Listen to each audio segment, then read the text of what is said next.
What is going on, everybody? It's your boy Spencer doing another top 5 list for you today. And today I'm going to be going over the top 5 cards that I want to see have a reprint to make it affordable for all budget Yu-Gi-Oh players.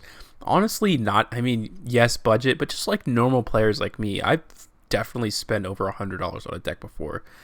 And it's around that threshold, I think, where you kind of have that like typical Yu-Gi-Oh player. There are players who are willing to spend $100 on a card. I'm not one of those people. I would say probably the most I'm willing to spend on a card, if it's a one of, is probably like 35, like this Infinite Impermanence, but this is a staple 3 of. You're not going to have one of these in your deck. You know what I'm saying? Hopefully you guys understand kind of where I'm coming from on this. So, obviously, number 5 is Infinite Impermanence. And I know you're saying like it's a competitive card or whatever, but Ash Blossom has been reprinted 1,000 times. It's a common now. It's the most used card in Yu-Gi-Oh! Infinite Impermanence is probably second, to be honest with you. Let's get a common reprint of this thing so that people, regular people, normal people who are playing this game would do it. Would buy it, excuse me. It doesn't have to be a common or whatever. $10 a copy, I think, is fine. And I think you probably get that with a rare or maybe a super rare or something like that. They can work it out for themselves however they feel. People would be buying. Maybe you put it in a structure deck. I think that'd be really cool. I would love to see a deck actually centered around Infinite Impermanence. I love the artwork on the card so much, but that can be a discussion for another time. Number 2, Invocation. Everyone's like, Battle Legend Armageddon, Invocation reprint, problem solved, everybody can play Invocation now. Nope. What the Come on, you're going to short print a secret rare version of Invocation? It already had a freaking secret rare, guys. Oh my gosh. This is maybe the dumbest thing I think Konami's done all year. Why reprint a card if it's going to go for the same exact price? It doesn't make sense. And let me show you guys just in case. I know your angle isn't perfect here, but yes, in Fusion Enforcers, whenever that came out, I don't even recognize that set. It's $27 secret rare. It's not even like it's a foil upgrade, like a Starlight or something stupid. It's just so dumb. Why not? Okay, even if you put it in Battle of Legend Armageddon, right? And you still make it an ultra, don't short print it or secret rare. It was the most disappointing thing in the set. And I only found out after I had done a pack opening. I was like, okay. I didn't even get Fossil Fusion in my Armageddon opening, which is just insane. But coming in at that was number 4, so this is number 3. Appaloosa only had the one print in Rising Rampage. I don't think you necessarily need to make this a common or something crazy like that. Give it a super rare or an ultra rare. That's fine. I'm willing to spend $35 on this card. I'm not willing to spend $80 on this card because it's a one of. No one has more than one copy of Appaloosa in their deck, as far as I know, as far as I've seen, like everywhere. So why not give this another print? It's been a long time, I think, since Rising Rampage came out. It seems like it's been a bit of time. And it's pretty straightforward. It's a really good card. It's a card a lot of people would have in their extra deck. So, yeah, let's get a reprint of that, please. Coming in at number 2, Predaplant, Verde Anaconda. I think this came out like 3 months ago.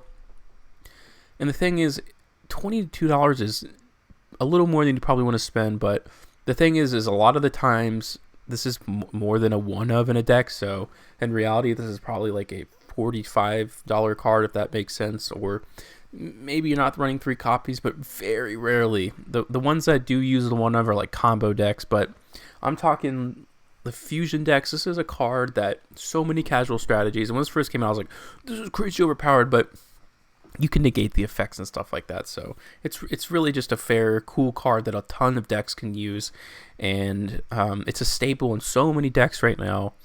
Why make it so expensive? I like it.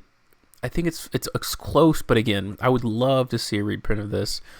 You put it down to a super rare, have it go to that $10 mark. That way, people can get a playset for $30, and everyone would be happy. People would definitely clamor to sets and hope to get that. Very much like Cross Sheep that just got a reprint in Armageddon. At number 1, guys, this should be super obvious to you. and that is Lightning Storm. Good freaking lord, guys. $107. Konami. You know, you print things like Nibiru, and that was a promo card for the Megatins. So it's like $14, but that's totally understandable, even though it was pretty common to get in the sets. Kevin and I think, bought 2, and one of them had it in there. That's fine. The problem comes in is when you do a card like Lightning Storm, which is very similar to Nibiru, very similar in terms of how impactful they are in the game. But you short print I don't want to cuss, but you short print the heck out of it, and you just make it the most expensive card pretty much in Yu-Gi-Oh! To date right now. I mean, that's just bad product design, honestly.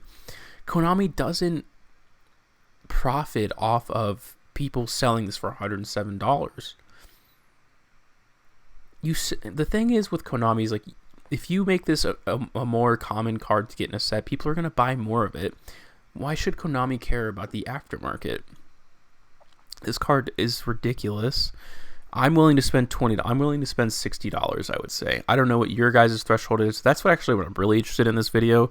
I want to understand what your guys' threshold is for your normal deck building and like these cards or other cards. How much are you willing to spend on a playset of something?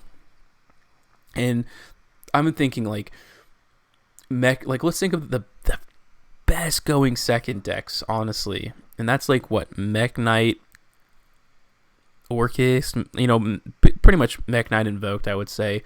This card, they wouldn't even use Lightning Storm. Lightning Storm is for more casual strategies that are looking to keep up with meta and have a chance at back row based like Ultra Guys deck, because otherwise people are screwed.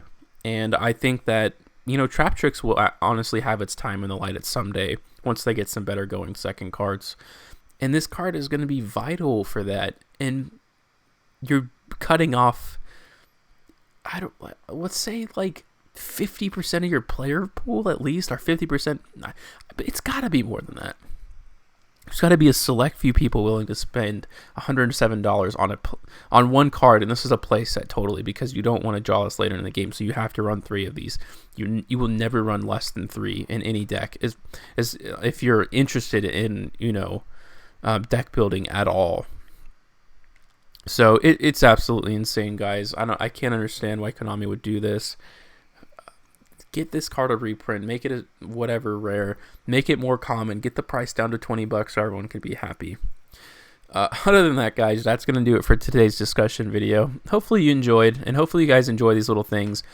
Honestly, it's something that I really enjoy, so I think it's something I'm just going to do over time, just to keep mixing it up. And this has always been about, you know, keeping it, you know, something I'm excited about too, but I'm always willing to hear your guys' suggestions. But these are something that have been on my mind for quite some time.